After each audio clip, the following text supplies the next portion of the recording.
तो दोस्तों नमस्कार, कैसे हैं आप सभी लोग। हम सीटेट का जो 21 जनवरी को पेपर हुआ था, फर्स्ट पेपर जो है 1 to 5th के लिए, उसमें हम सीडीपी का पोर्शन करा चुके हैं। अगर आपने हमारा चैनल पे वीडियो नहीं देखा तो देख सकते हैं। अब हम मैथ का पोर्शन कराने के लिए आए हैं। यहाँ भाग 2 में आप देख सकते हैं, यहाँ पे ये देखिए मैथ का। तो यहाँ पर देखिए पहला प्रश्न हमारे में दिया हुआ है, निम्नलिखित कथनों में से कौन सा कथन सही है। तो ये एक ना तो अभाज्य और ना ही भाज्य है।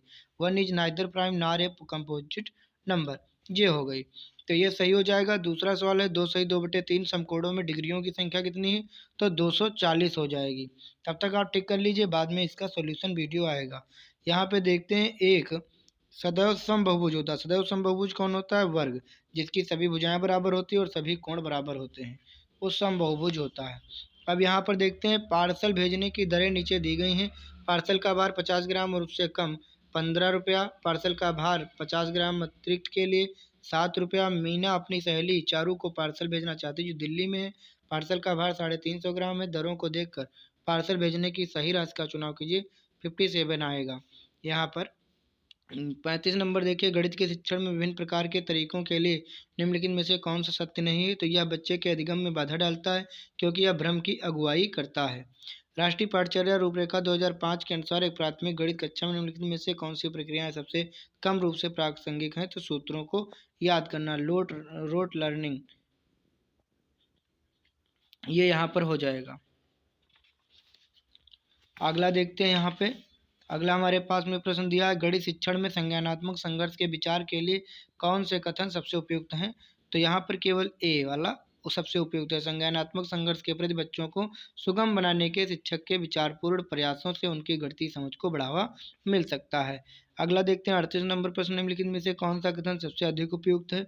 तो गणित की लैब जरूरी है, क्योंकि यह क्रियाशील गतिविधियों का अवसर प्रदान करती है। 39 नंबर प्रश्न देखते हैं कि यामिनी ने एक पासा 10 बार उछाला, उसे निम्न परिणाम प्राप्त हुए 5366145332। निम्नलिखित में से उसे अधिकतम बार कौन सी संख्या प्राप्त हुई। तो 3। देखिए सबसे कितना सरल प्रश्न है, क्योंकि 3 सबसे ज़्यादा बार आया, इसलिए 3 यहाँ पे सही हो जाएगा। 40 नंबर प्रश्न, निम्नलिखित में से कौन सा स्कूली गणित में इबारती सवालों के लिए सही है। इबारती सवाल उन अभ्यासों को संदर्भित करते हैं जहाँ बच्चा परिस्थिति को एक ऐसा औपचारिक रूप देता है जिसमें गणितीय तकनीक को लागू किया जा सके। यह विकल्प सही हो जाएगा। 41 नंबर प्रश्न, 25,454 प्राप्त करने के लिए इतने इतने के योग में से क्या घटाना होगा। पहले इसको इसको सबको जोड़ेंगे, फिर जो है इसमें से इसी को घटा देंगे, तो हमारा आंसर आ जाएगा 2563, ये रहा। ठीक, यहाँ पे हमने इसको किया भी है, देख सकते हैं। 42 नंबर, 1 मिलीमीटर बराबर कितना होगा।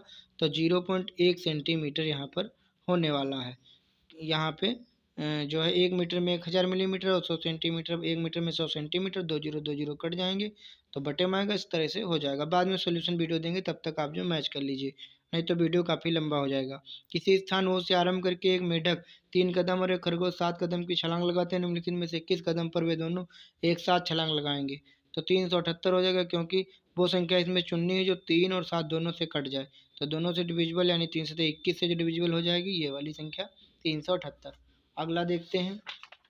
यहाँ पे अगला प्रश्न है हमारे पास, निम्नलिखित में से कौन सा मॉडल शुरुआती कक्षा के शिक्षार्थियों में इकाई, दहाई और सैकड़े के संबंध के बारे में उदाहरणात्मक समझ विकसित करने के लिए सबसे कम उपयुक्त है। तो मुद्रा यानी मनी सबसे कम है। 7.5 किलोग्राम नमक से 1/12 किलोग्राम नमक के कितने पैकेट बनाए जा सकते हैं। तो 90। यहाँ पे हमने सॉल्व भी किया है, 15 छक्का 90। अगला देखते हैं 46 नंबर कथन, कक्षा 3 के एक विद्यार्थी ने 26 गुणे 5 को इस प्रकार हल किया, में से क्या दोहराना इस भ्रांति को सुधारने के लिए सबसे उपयुक्त होगा। तो पुनर्सामूहिकरण की अवधारणा, कॉन्सेप्ट ऑफ रीग्रुपिंग। यहाँ पे 47 नंबर देखते हैं, निम्नलिखित में से कौन से आरंभिक संख्या अवधारणा के बनने से संबंधित हैं। तो ए और बी। यहाँ पर एकाकी संगत और पदानुक्रमिक समावेशन, मूलभूत संक्रियाएं नहीं लागू होंगी। 48 नंबर, राष्ट्रीय शिक्षा नीति NEP new education policy 2020-2020 Bharat का ज्ञान के बारे में बात करती है। निम्नलिखित में से क्या इसमें सम्मिलित नहीं। तो विद्यार्थियों के ज्ञान में वृद्धि के आकलन के लिए औपचारिक परीक्षाएं, ये सम्मिलित नहीं है। देखते हैं इसको, तो सॉल्व करना है। ये हमारा जो यहाँ पर ये बोर्ड मास का प्रश्न है आपके सामने। तो सबसे पहले भाग को हल करेंगे, तो 5 से 35 7 आएगा। फिर इसका इसका गुणा करेंगे, इसका इसका करेंगे, हमने यहाँ पे किया भी है। तो इस तरीके से जो है सॉल्व करने के बाद 64 आंसर आ जाता है। इसको आप मैच कर लीजिए। देखते हैं अगला प्रश्न मैथ का। हमारा प्राथमिक स्तर पर आंकड़ों का प्रबंधन के परिचय के लिए निम्नलिखित में से क्या सबसे उपयुक्त है? तो कक्षा में विद्यार्थियों की लंबाई, उनका पसंदीदा खाना, रंग, कार्टून इत्यादि पर आंकड़े इकट्ठा करना और आंकड़ों पर आधारित प्रश्न पूछना है, सही हो जाएगा। राष्ट्रीय शिक्षा नीति 2020 के अनुसार शिक्षार्थियों का आकलन संज्ञानात्मक, भावात्मक और मनोगत्यात्मक आयाम को शामिल करता है।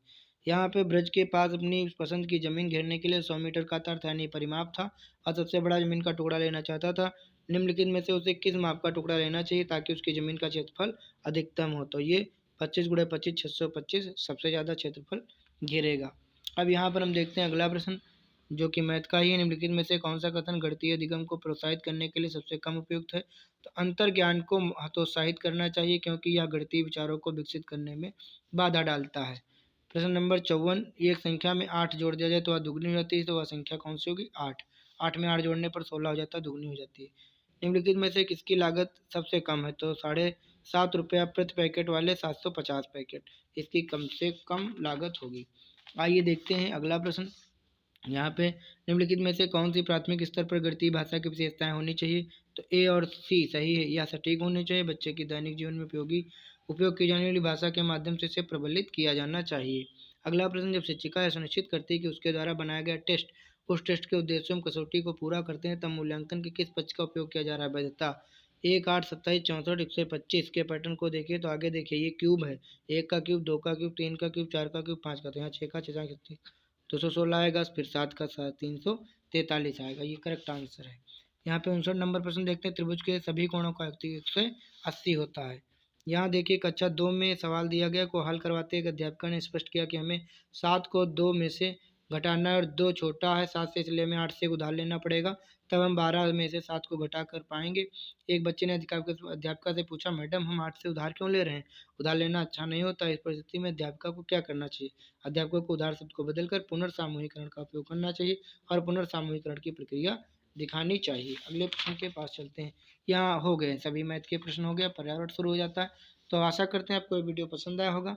मिलते हैं नेक्स्ट वीडियो में, तब तक के लिए धन्यवाद।